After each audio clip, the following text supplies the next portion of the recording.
All right, so today we're going to do something a little different.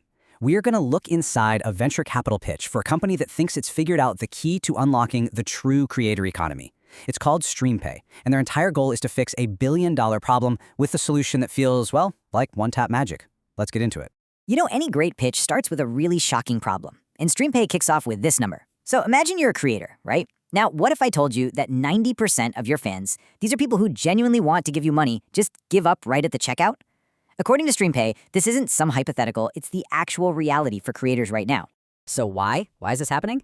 Well, they've got a name for it, the friction wall. See, on one side, you have that fan's impulse. They see something amazing on a stream, they laugh, they're inspired, and they want to show support in that exact moment. But they immediately slam into this wall, a process that takes more than 10 seconds, with pop-up after pop-up asking for all kinds of details. And in today's world, 10 seconds is an eternity. That impulse, it's gone.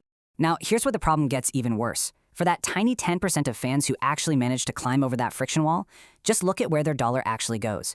Legacy platforms, we're talking YouTube, Twitch, they take a huge 30 to 50% cut. So you're not only losing most of your potential revenue upfront to friction, you're then losing a giant slice of what's left to fees. It's a double whammy. Okay, so we've established the current system is both incredibly inefficient and super expensive. This is where the pitch pivots to the solution, and they call it invisible magic. I love that. The whole idea is to make the entire payment process just disappear. And this is just a brilliant way to show their approach. It's not about building a better payment system, it's about completely removing it from the user's mind. The fan logs in just one time with their Google account, something we all do a dozen times a day without thinking, and that's it. From that point on, supporting a creator is just a single tap. No more pop-ups, no forms, absolutely no friction. Let's break down what that actually feels like. For the user, it's really defined by what's missing. You don't have to worry about complex crypto seed phrases. You don't see any of those scary transaction pop-ups you have to approve. But what they add is so important, a 100 millisecond settlement time. That means when a fan taps to tip, that alert can pop up on the creator's stream instantly. It creates that real-time feedback loop, that little dopamine hit that really fuels engagement and makes fans feel seen. And this right here, this is the entire pitch, the entire concept, boiled down to a single sentence. They aren't trying to build another PayPal, no.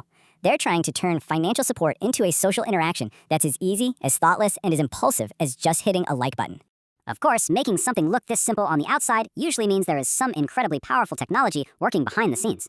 So how do they actually do it? Let's take a look at the engine, the secret sauce that makes it all work.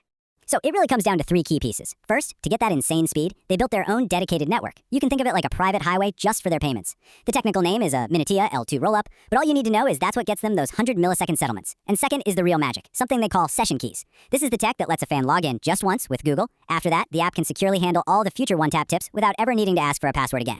Okay, now we get to the part of the pitch that every investor is really waiting for. The tech is smart, the user experience is amazing, but is there a real, scalable business here? Let's get to the payoff.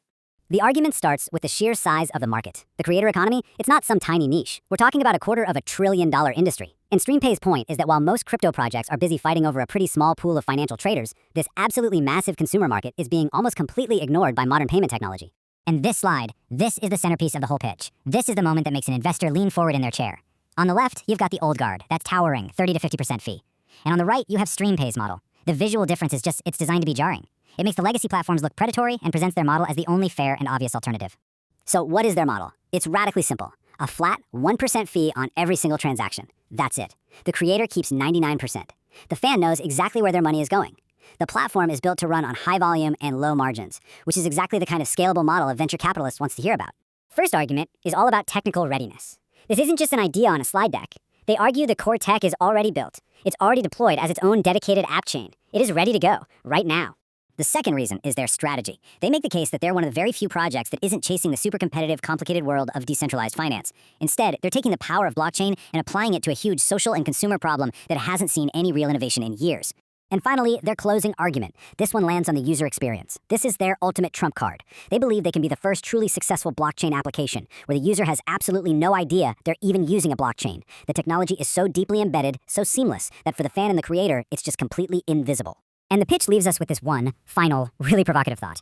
By putting together a frictionless experience with a radically fair revenue model, they're not just asking if they can build a successful company. They're asking if they've accidentally stumbled upon the definitive business model for the entire future of the creator economy. And that is a really compelling question to think about.